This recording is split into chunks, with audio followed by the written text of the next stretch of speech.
સુરતના રાંદેર વિસ્તારમાં થયેલા હત્યાના બનાવમાં પોલીસે ગણતરીના કલાકોમાં જ આરોપીને ઝડપી પાડ્યો છે। માતા સાથે થયેલી બોલાચાલી દરમિયાન વચ્ચે પડેલા યુવકની ચપ્પુના ઘા મારી હત્યા કરવામાં આવી હતી। સુરત શહેરના રાંદેર વિસ્તારમાં રાજનગર ખાતે હત્યાનો ચંકાવનારો બનાવ સામે આવ્યો છે। સુલતાન અહેમદ ઇફતાર મોહમ્મદ શેખ નામના યુવકની ચપ્પુના ઘા મારી હત્યા કરવામાં આવી હતી। મળતી માહિતી મુજબ આરોપી અલ્લાહ રખા ઉર્ફે આમિર અમીનુદ્દીન શેખ અને મૃતકની માતા નઝમા બાનુ વચ્ચે બોલાચાલી અને ઝપાઝપી થઈ હતી। માતાને બચાવવા માટે વચ્ચે પડેલા સુલતાન અહેમદ પર આરોપીએ ઘર વપરાશના ચપ્પુ વડે હુમલો કર્યો હતો। આરોપીને છાતીના ભાગે 2 ઘા મારી ગંભીર ઈજા પહોંચાડી હતી, જેના કારણે યુવકનું મોત નીપજ્યું હતું। હત્યા કર્યા બાદ આરોપી કપડા થેલીમાં ભરી મહારાષ્ટ્રના માલેગાંવ તરફ ભાગી જવાની તૈયારીમાં હતો, પરંતુ રાંદેર પોલીસ સ્ટેશનના સર્વેલન્સ સ્ટાફે ઝડપી કામગીરી કરી આરોપીનો પત્તો મેળવી તેને ડિટેન કર્યો હતો। મૃતકની માતા નઝમા બાનુની ફરિયાદના આધારે પોલીસ દ્વારા આરોપી વિરુદ્ધ ગુનો નોંધી આગળની કાયદેસરની કાર્યવાહી હાથ ધરવામાં આવી છે।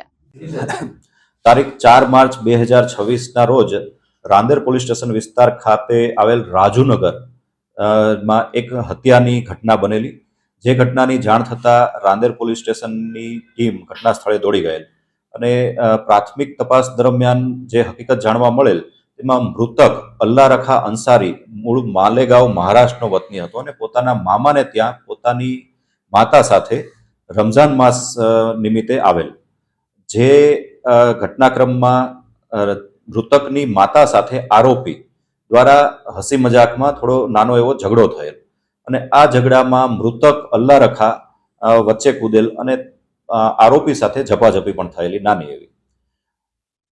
આરોપી દ્વારા રમઝાન માસ નિમિત્તે જે તરબૂચ કાપવા માટેની જે તૈયારી ચાલતી હતી અને તરબૂચ કાપવાનું નાનું ચપ્પુ બાજુમાં પડેલું તે મૃતકને અચાનક મારી દીધેલ।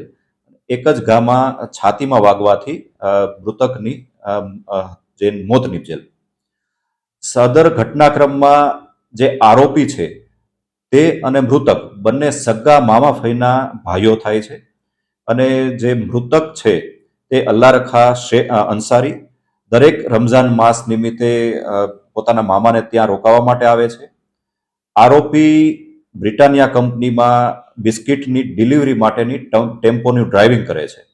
આ સમગ્ર ઘટના એક નાના એવા હસી મજાકમાંથી ઉગ્ર સ્વરૂપ ધારણ કરેલ અને તેના અંતિમ પરિણામ રૂપે એક હત્યાનો બનાવ બનેલ છે।